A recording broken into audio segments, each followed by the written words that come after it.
So, how did you get into mountain bike riding and trail building? Mountain biking was kind of a weird thing.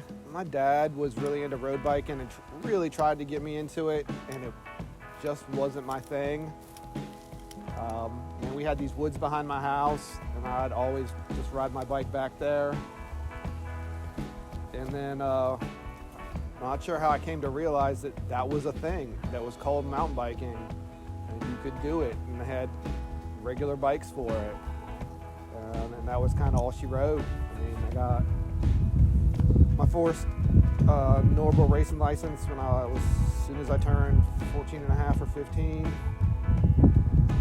Started racing cross country, and then got more into dual slalom and downhill. Had to get a bike shop job, to pay for that stuff. With the dual slalom bikes, was really into dirt jumping. Pretty big scene where I grew up outside of DC. Threw some dirt at some moderately famous spots like 495. Always under very strict supervision of the OGs on 20 inches. Then when I moved down here to fill in for Rob Nody, while he was on tour at what was Franklin Street Cycles back in the day, one of the first things they took me to go see were the railroad track jumps. I think Marshall Hance started those, but they were kind of beat down and unloved at that time, and I just kind of took them on as a project. Kept racing downhill. Went to Whistler and just had my mind blown, and came back and decided that I needed to build something like that here, or as close to as we could come. We built some decently sized stuff at Carolina North. Yeah, RMS. Maybe this is a good time to discuss what RMS means, because I've heard a lot of different stories about it. RMS stands for Real Man Style. The origin is on either our first or second trip to Whistler in the North Shore, because we were actually in the shore. And we went to a bar, and they were having some sort of picture special, and the waitress told us that they ran out of glasses. So we just all ordered pictures for ourselves, and some hammered Aussie came up and said, "Oh, drinking Real Man Style." And so that's where that came from. And we came home, we built RMS. We built some more approachable, more mountain bike friendly kind of dirt jumps, not the super steep ones that I'd been building before. And then kind of always had a spot going after that. Things kind of got official. I left the bike shop and went to law school just about the same time that UNC proposed developing all of Carolina North, like raising it all and turning it all into campus and shopping and mixed use and all that kind of stuff. And I had a suit, and I knew how to talk to people at meetings who didn't necessarily want to hear what I had to say, so I felt an obligation to show up to that stuff. And that's kind of when Torque started getting rolling. I was involved in the founding of that, and I guess that's when I moved more into kind of what we think of as trail building now, building just regular old mountain bike trails. Worked at pretty much every place in the Triangle. Little River, a bunch. Farris, a decent amount. RTP, and of course here. Yeah, Crabtree quite a bit.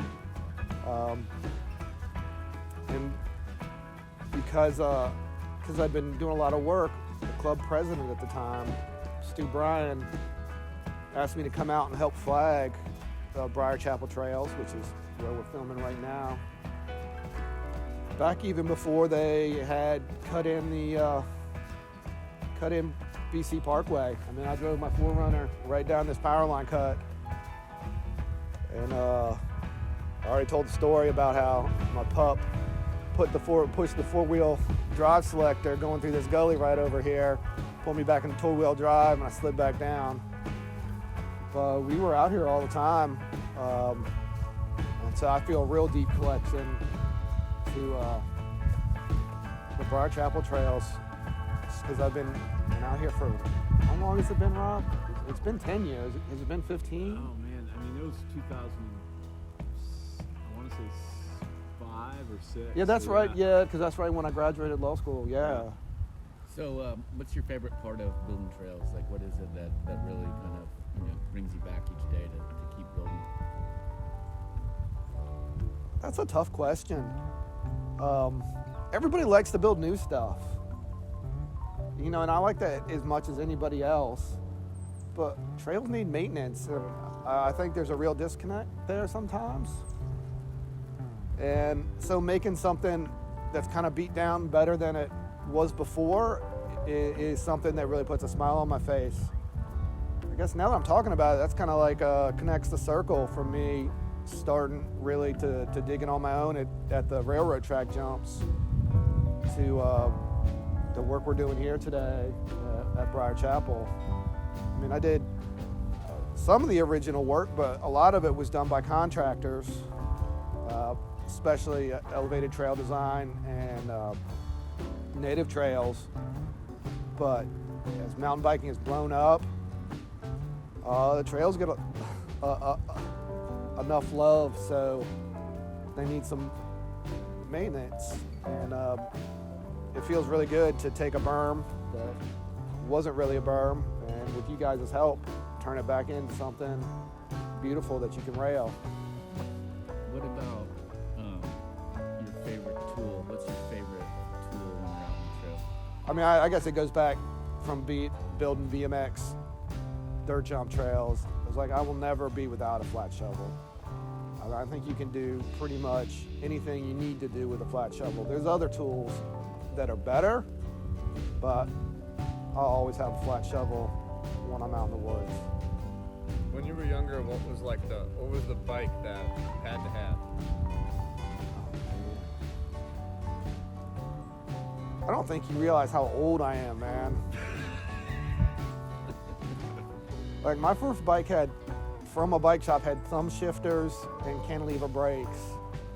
I raced World Cup courses on a bike with rim brakes. What was the first bike that I really, really wanted? I think it was an FSR DH. I guess that was my first downhill race. And my first slalom race too was at Massanutten when that was a World Cup circuit. And Sean Palmer was on Specialized, and he had an FSR running rim brakes, Maguras.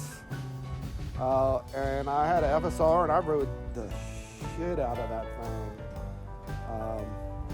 So I guess that was the bike to have, and I did what I had to do to get one. It was tough. I mean, mountain biking wasn't a thing back then. People didn't realize or didn't have a conception of a bike that cost $3,000, $4,000, $5,000. But yeah. What makes the Triangle mountain bike so special to you?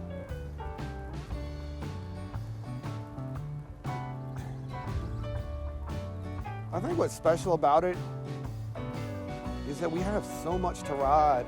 People kind of seem unappreciative of that. I mean, and it's probably easy just because we have, destination riding 3.5, 4 hours away.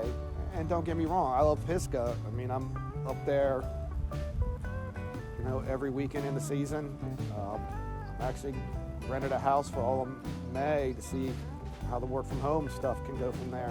But we've got so much to ride here, and we're really blessed that way in terms of mileage, in in terms of variety. We've got cross-country trails. We have legitimate jump parks. So I think the variety and how much we have to ride is one of the biggest benefits of the Triangle Mountain Bike Scene. Can I drink my beer now? Yeah, that's all I got.